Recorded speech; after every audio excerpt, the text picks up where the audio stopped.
Yanga walikuwa wana deserve kupata hata matokeo ya pointi 3, sio pointi moja tu.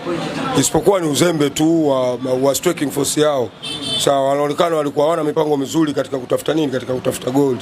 Kwa sababu dakika za mwanzoni, dakika ya 7, Celestine kuwa alipata nafasi kabisa yeye na nani? Umeelewa bwana? 1 against 1. Sawa, na beki wa nani? Na beki wa JS Kabylie. Sawa, tena akiwa katika, yani walikuwa na umbali kama wa mita 7 hivi.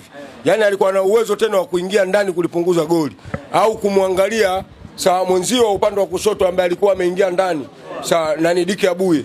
Alikuwa ampe ule mpira au Mudasiri haya, lakini alishindwa kufanya hivyo, akataka kuikevu. Sawa, yule kipa akafanya nini? Akaudaka. Lakini kikubwa Yanga walikuwa na deserve kupata hata pointi 3, sio pointi moja tu. Sawa, huyu JS Kabylie anaonekana inawezekana akawa ndo kibondo kibondo wa kundi lao. Lakini kwa kupata pointi moja tunampongeza mtani. Sio kitu kibaya. Mweka sawa hapo kwamba mechi ya leo unampongeza mtani. Tunampongeza mtani kupata pointi moja. Kupata pointi moja ugenini kwenye ardhi ya Waarabu sio kitu kidogo. Kwa sababu tayari ana pointi 4 na maana nguvu inazidi kufanya nini? Inazidi kuongezeka kwa sababu nguvu ya Yanga imeanza kuongezeka baada ya kumfunga FAR Rabat hapo. Kwa hiyo alivyoenda ugenini amekaza, amepata pointi moja. Sawa, sometime hata kama ndio mpinzani wako, lakini kwenye uhalisia wa mpira unatakiwa ukae kwenye mpira. Amedeserve kupata pointi moja.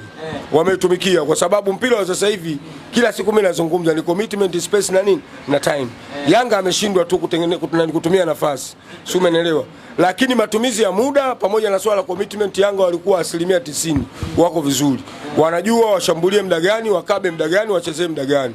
Kwa hiyo Yanga vitu vyote alikuwa amefanya nini, amevitimiza. Ni matumizi ya nafasi ndio alowanyima nini pointi 3. Ukija swala la commitment, Yanga timu yao wanajituma. Sawa, wanakwenda wanashambulia, wakipoteza mpira wanautafuta kwa haraka na wanaupata tena nini? Wanaupata mpira. Na walikuwa wanawanyima nafasi ya kukaa na mpira. Sawa, hata dakika moja. Sawa, JS Kabylie alikuwa anashindwa kukaa na mpira. Akipiga pasi 3 4 5, Yanga tayari ameshafika, wanauchukua nini? Wanauchukua mpira. Kwa hiyo walikuwa na matumizi mazuri ya muda na vile swala la kujituma Yanga walikuwa wako vizuri. Ukija back four yao Yanga ilikuwa imefanya nini? Imetulia. Sawa, kama kawaida Jobu na nani? Na Baka walikuwa wametulia, yani wametulia kweli kweli.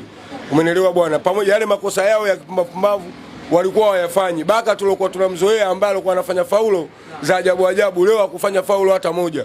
Sawa, unaona jinsi gani walikuwa wamefanya nini? Wametulia. Upande kidogo ulikuwa unavuja ni upande wa Chabalala, ndio jamaa walikuwa wanapitia sana, lakini baadaye Baka alikuwa anacheza sana upande wa kushoto katika kumlinda nani? Chabalala. Kwa hiyo back four yao ilikuwa iko vizuri.